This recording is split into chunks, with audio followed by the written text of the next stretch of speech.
کستا ہے، خون آنکھوں سے بہاتا ہے، خون آنکھوں سے بہاتا ہے، یہ سر کستا ہے۔ اعوذ باللہ السمیع العلیم،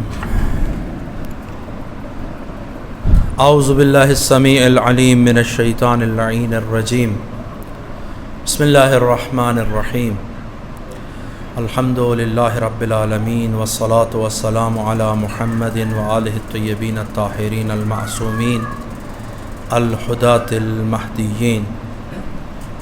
ایام امام حسین علیہ السلام ہے۔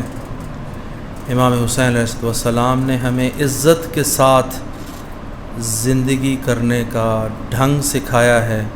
ان کے اقوال اس راہ میں بہترین ایک نمونہ ہے کہ انسان اگر افتخار کے ساتھ زندگی گزارنا چاہتا ہے، عزت کے ساتھ اس دنیا میں اگر جینا چاہتا ہے تو امام کے ان اقوال کو در نظر رکھے۔ آج حدیث ہم نے منتشر کی ہے، لیکن امام کے افتخار آمیز زندگی گزارنے کے اقوال کو مدینے سے لے کر کربلا تک ایک مختصر ایک ترتیب وار ہم آپ کی خدمت میں عرض کرتے ہیں۔ ایک صلوات پڑھیں بر محمد وآل محمد۔ سب سے پہلے مرحلے میں جب ولید بن عقبہ جو امیر اور حاکم مدینہ تھا یزید کی طرف سے، اور اس نے احضار کیا تھا امام کو، تو وہ سارا واقعہ بیان نہیں کرنا، جو امام کے الفاظ ہیں وہ یہ ہیں۔ امیر کو مخاطب کر کے کہتے ہیں، ایھا الامیر انا اہل بیت النبوہ و معدن الرسالہ۔ اے امیر، ہم اہل بیت نبوت ہیں، ہم رسالت کا معدن اور کان اور خزانہ ہیں، و مختلف الملائکہ، ہمارا ہی وہ گھرانہ ہے جس پر ملائکہ کے آنے جانے کی جگہ ہے، و محبت الرحمہ، رحمت کے نزول کی جگہ ہے، بنا فتح اللہ و بنا یختم، اللہ نے ہم سے ہی شروع کیا، ہم پر ہی اختتام کرے گا۔ و یزید رجل شارب الخمر، اور یزید کون ہے؟ اب اس کا تعارف۔ یزید وہ شخص ہے کہ جو شراب پیتا ہے۔ وقاتل النفس المحترمہ، نفس محترمہ کا قاتل ہے۔ معلن بالفسق، علناً فسق و فجور کرتا ہے۔ ومثلی لا یبایع مثلا، مجھ جیسا اس جیسے کی بیعت نہیں کرتا۔ یہ پہلا مورد۔ دوسرا، مروان ابن حکم نے جب امام کو مخاطب کیا اور اصرار کیا یزید کی بیعت پر، تو امام کے یہ جملے ہیں مروان کو مخاطب کر کے، اس جیسے ملعون شخص کے اوپر، مروان کی جس پر پیغمبر نے لعنت کی تھی، اس کو مخاطب کر کے کہتے ہیں انا للہ و انا الیہ راجعون، وعلی الاسلام السلام اذ بلعت الامۃ براع مثل یزید، کہ خدا کی طرف بھی ہم نے پلٹ جانا ہے، ہم اللہ کی طرف سے ہی ہیں، اللہ کی طرف پلٹ جائیں گے، اور ایسے اسلام پر سلام ہو کہ جس کی امت کو چلانے والا کون ہو؟ ایک یزید جیسا ہو، یعنی یزید جیسا حاکم قابل قبول نہیں ہے۔ ایک یہ دوسرا مورد ہے۔ پھر وہ جو حدیث ہم نے آج بیان کی وہ اس پیرائے میں تھی کہ عمر اطرف جو امام کے برادران میں سے ہیں، وہ آ کر امام سے گفتگو کرتے ہیں۔ طولانی گفتگو ہے، اس کا جو خاص مورد جو آج کی بحث کے ساتھ تعلق رکھتا ہے وہ یہ، امام فرماتے ہیں لا اؤتی الدنیۃ من نفسی ابدا، میں کسی صورت میں بھی پستی کو قبول نہیں کروں گا ابدا،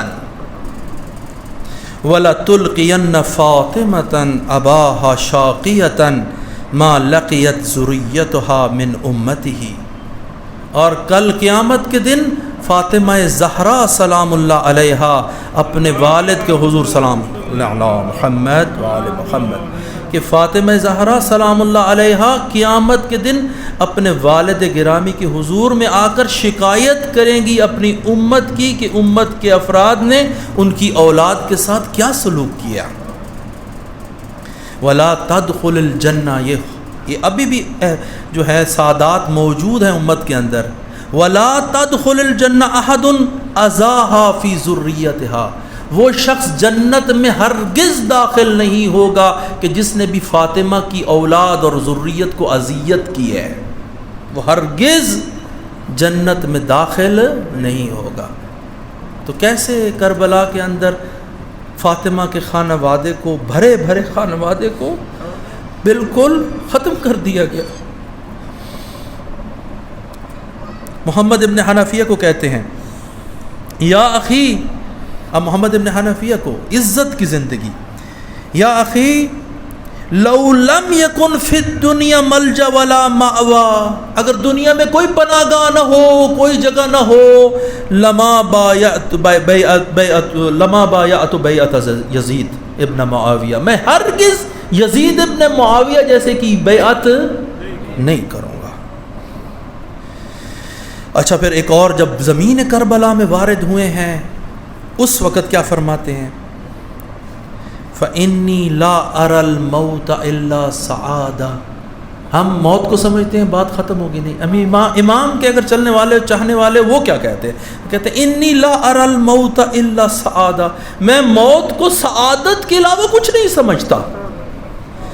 وَالْحَيَاةَ مَعَ الظَّالِمِينَ إِلَّا بَرَمًا، اور ظالموں کے ساتھ زندگی گزارنے کو رسوائی سمجھتا ہوں۔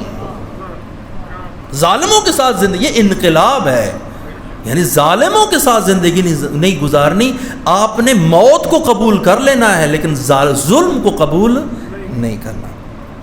اچھا، اس کے بعد جب عاشورہ میں اپنے اصحاب کے ساتھ تھے تو پھر افتخار آمیز جملہ بولا۔ کیا بولا؟ اپنے اصحاب کو جب ان کے اوپر شدید جنگ، 2-3 شدید حملے ہوئے ہیں، تو ایک حملہ جو شدید والا حملہ ہے جسے حملہ اولا کہتے ہیں، جس میں کافی مارے گئے، تیروں کی شدید بارش تھی، اس کے اندر فرماتے ہیں صبرن یا بن الکرام، اے عزت مندوں کے فرزندوں صبر کرو، فمل موت الا قنطرہ، موت نہیں ہے مگر ایک پلی تو ہے، تعبر بکم عن البؤس والذرہ، جو تمہیں اس سختی اور اس مشکل حال سے لے جائے گی الی الجنان الواسعہ، ایک کھلی جنت کی طرف لے جائے گی، والنعم الدائمہ، اور دائمی نعمتوں کی طرف لے جائے گی۔ یہ موت کوئی حقیقت نہیں رکھتی۔ اچھا، اس کے بعد عاشورہ کے دن ہی اپنے جب بالکل آخری، یعنی باقی سارے چلے گئے، بنی عقیل بھی چلے گئے، صرف بنی ابو طالب رہ گئے، یعنی اپنے دادا کے ہی فرزندان باقی رہ گئے، تو اس وقت ان کو مخاطب کر کے یہ جملہ بولا صبرن علی الموت یا بنو امومتی، اے موت پر صبر کرو اے میرے چچا کو بیٹو، صبرن یا اہل بیتی، اے میرے اہل بیت صبر کرو، واللہ ما رأیتم حوانا بعد ھذا اليوم، اس دن کے بعد کی سختی تم پر نہیں آنے والی۔ اور حسین نے اپنی زندگی دے کر نہ فقط اپنے اہل بیت کے لیے بلکہ امت کے لیے ایک بہترین سعادت اور بہترین عزت کی زندگی کا انتخاب کیا ہے۔